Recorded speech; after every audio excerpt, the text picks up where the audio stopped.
అన్ని వర్గాల సంక్షేమమే లక్ష్యంగా రాష్ట్ర ప్రభుత్వం బడ్జెట్ రూపొందించిందని కాంగ్రెస్ పార్టీ రాష్ట్ర అధికార ప్రతినిధి పల్లె రామచందర్ గౌడ్ అన్నారు. మెదక్ జిల్లా రామాయంపేట మండల కేంద్రంలో కాంగ్రెస్ పార్టీ నాయకులు మీడియా సమావేశం నిర్వహించారు. రైతులు అన్ని వర్గాల సంక్షేమం కోసం ముఖ్యమంత్రి Revanth Reddy, deputy CM Bhatti Vikramarka budget రూపొందించారని ఆయన అన్నారు. గత బీఆర్ఎస్ ప్రభుత్వం అన్ని వర్గాలను మోసం చేసిందని ఆరోపించారు. బీఆర్ఎస్ పార్టీ పని అయిపోయిందని, 6 నెలల్లో పార్టీ పూర్తిగా తెలంగాణ రాష్ట్రంలో లేకుండా పోతుందని అన్నారు. మాజీ ముఖ్యమంత్రి కేసీఆర్ బిడ్డ కవిత బెయిల్ కోసం బీజేపీతో కుమ్మక్కయ్యారని ఆరోపించారు.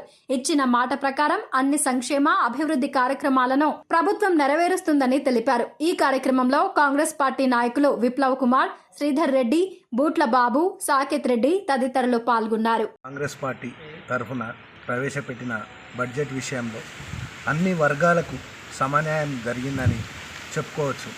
గత ప్రభుత్వంలో చూసుకున్నట్టయితే ఏ ప్రభుత్వంలో కూడా ఇటువంటి లబ్ధి చేకూరలేదు. ఈ యొక్క కాంగ్రెస్ పార్టీ ప్రవేశపెట్టిన బడ్జెట్లో ప్రతి సామాన్య మానవు నుంచి మొదలు పెడితే ప్రతి ఒక్కరికి, అన్ని వర్గాలకు మంచి మేలు జరిగిందని చెప్పుకోవచ్చు. ఈ యొక్క బడ్జెట్ ప్రవేశపెట్టిన కాంగ్రెస్ పార్టీకి నా యొక్క ప్రత్యేక కృతజ్ఞతలు తెలుపుకుంటున్నాను.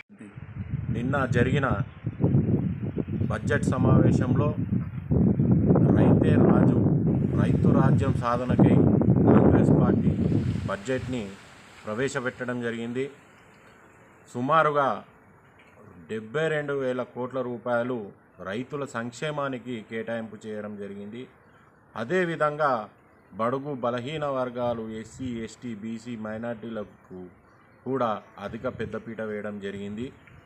మరి నేషనల్ లెవెల్లో బీజేపీ పార్టీ అధికారంలో ఉన్నది. మరి అధికారంలో ఉండి వాళ్ళు కూడా బడ్జెట్ 24-25 సంవత్సరానికి విడుదల చేసిన బడ్జెట్లో తెలంగాణకు తీవ్ర అన్యాయం జరిగింది. అయినా తెలంగాణ ప్రభుత్వము ఘనంగా బడ్జెట్ ప్రవేశపెట్టి అందరికీ సమానంగా న్యాయం చేయడం జరిగింది. అదేవిధంగా 12,000 రూపాయలు రైతు కూలీలకు, మళ్ళీ మెదక్కు ఏం చేయలేదు అని చెప్పి బీజేపీ వాళ్ళు విమర్శించడం జరిగింది.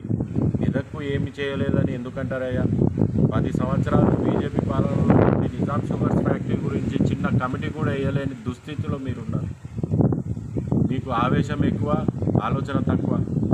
మరి మా కాంగ్రెస్ పార్టీ ప్రభుత్వం ఏర్పాటు చేయగానే నిజాం షుగర్స్ పైన ఓ కమిటీ వేసి ఆ కమిటీని ఈరోజు అసెంబ్లీలో మా ఉప ముఖ్యమంత్రి భట్టి విక్రమార్క కూడా మాట్లాడడం జరిగింది. నిజాం షుగర్స్ని త్వరలో తెరిపిస్తాం, దాని ప్రక్షాళన చేస్తాము అని చెప్పడం జరిగింది. అందుకని చెప్పి కాంగ్రెస్ పార్టీ ప్రజల పార్టీ, ప్రజల తరఫున ఉంటుంది, ప్రజా సంక్షేమంలో ముందుంటుందని చెప్తున్నాను. టీఆర్ఎస్ పార్టీ భాజపాకు అమ్ముడుపోయిన పార్టీ. వాళ్ళ స్వంత ప్రయోజనాల కోసం బీజేపీ పార్టీకి వాళ్ళు లొంగిపోయారు. అసలు ఇక్కడ బీఆర్ఎస్ ఉన్నది అని కూడా మాకు ఎక్కడ కూడా కనిపించడం లేదు. వాళ్ళు విమర్శలు కూడా మేము ఏం మాత్రాన్ని కూడా పట్టించుకోవడం లేదు. జై కాంగ్రెస్, జై జై కాంగ్రెస్. రాష్ట్ర బడ్జెట్లో అన్ని వర్గాల వారికి లబ్ధి చెందే రకంగా సకల జనులకు సంబంధించి అత్యున్నతమైన బడ్జెట్ రూపొందించడం జరిగింది.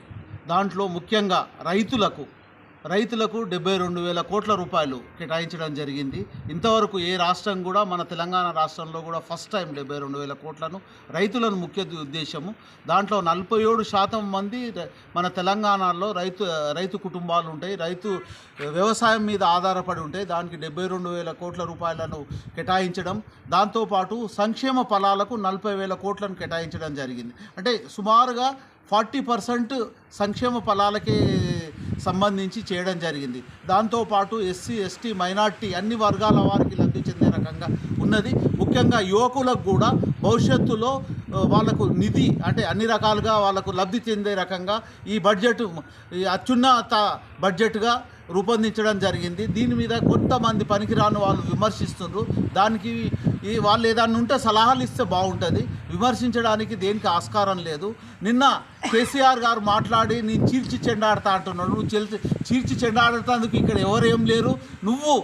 నీ పని అయిపోయింది. నీ 6 నెలల లోపల నీ పార్టీ పరిస్థితి, నువ్వు మీ బిడ్డ కోసానికి లొంగిపోయినావు, దాంట్లో బీజేపీతో నీవు కలిసిపోయినావు అనేది అందరికీ తెలిసిన సత్యము. నువ్వు ఏం చేయాల్సింది లేదు, భవిష్యత్తులో కూడా నువ్వు ఏం చేయలేవు. ముఖ్యంగా బీఆర్ఎస్ నాయకులకు అందరికీ చెప్పేది ఏంటంటే, మీరు కాళేశ్వరం గురించి ఏదో మాట్లాడుతున్నారు. నిజానికి కాళేశ్వరంలో ఎన్నో అవకతవకలు జరిగినాయి. దాన్ని మేము చెప్పాల్సింది తెలంగాణ రాష్ట్ర ప్రభుత్వం చెప్తలేదు, కేంద్ర ప్రభుత్వం డిక్లేర్ చేయడం చేయండి. దానికి ఏంటంటే బడ్జెట్కు సంబంధించి కూడా మాకు ఎలాంటి కేటాయింపులు కూడా లేదు. ఆ రోజు తెలంగాణ విడిపోయిన రోజు ఎన్నో చట్టపరంగా ఎన్నో ఇవ్వాల్సింది, మీరు తెలంగాణ రాష్ట్రానికి చట్టపరంగా ఇవ్వాల్సింది కూడా ఇలాంటివి కూడా చేయలేదు. బీజేపీ వాళ్ళని ఖచ్చితంగా అడుగుతున్నాము. బీఆర్ఎస్ బీజేపీ ఒకటే అని ఖచ్చితంగా ఈరోజు కూడా ఖచ్చితంగా చెప్తున్నాము. ఎందుకంటే వాళ్ళు ఇద్దరు కలిసే మొన్న ఎలక్షన్లో కొట్లాడి ఇద్దరు కలిసి 8 సీట్లు సంపాదించుకోగలిగినారు. ఎందుకంటే ఆ ఓట్ల డివైడెడ్ 15% ఇంటూ 30%, అంటే 45% ఓట్లు వాళ్ళకు బీజేపీ వాళ్ళకు బీఆర్ఎస్ వాళ్ళకు వచ్చింది. బీజేపీ వాళ్ళు కళ్ళబొల్లిగా నిన్న ఏదో కార్యక్రమం చేసిండ్రు, అది తప్పు. నిజానికి ఈ నిజాం ఫ్యాక్టరీని ఓపెన్ చేయడానికి, నిజాం ఇండస్ట్రీస్ని షుగర్ కేన్ ఓపెన్ చేయడానికి కమిటీ వేయడం జరిగింది. నిన్నటి రోజు కూడా మా ఉప ముఖ్యమంత్రి గారు కూడా ప్రకటించడం జరిగింది. లేని దాని గురించి మీరు కేంద్ర ప్రభుత్వము బీజేపీ ప్రభుత్వము రాష్ట్రానికి ఇవ్వాల్సిన నిధులు ఇవ్వకుండా మీరు ఏదో చేయడం అనేది తప్పు. మీకు ధైర్యం ఉంటే మిమ్మల్ని రిక్వెస్ట్ చేస్తున్నాం ఏంటంటే, మనం రూపాయి కడితే మనకు 45 పైసలు మాత్రమే వస్తున్నాయి. అదే బీహార్ రాష్ట్రానికి రూపాయి కడితే 8 రూపాయలు వస్తున్నాయి. ఈ వివక్షత ఎందుకు? దక్షిణాది రాష్ట్రాల్లో వివక్షత జరుగుతుంది. దాని గురించి కూడా మీరు మాట్లాడండి. మీకు 8 సీట్లు ఇస్తే మీరు ఏం సాధించారు దాన్ని ముఖ్యంగా చెప్పాలని కోరుకుంటూ, ముఖ్యంగా బీజేపీ బీఆర్ఎస్ వాళ్లకు మీరు విమర్శించడానికి ఇక్కడ ఏం లేదు. మీరు రెండు కలిసి చేసిన నాటకాలు. బీఆర్ఎస్ వాళ్ళకు కూడా చెప్తున్నాము, మీరు 10 సంవత్సరాల లోపల ఆర్థికంగా పూర్తిగా దెబ్బతీసిండ్రు. దాన్ని ఇప్పుడు సరిచేసేది సుమారుగా 7,50,000 కోట్ల రూపాయలు అప్పులు చేసిండ్రు.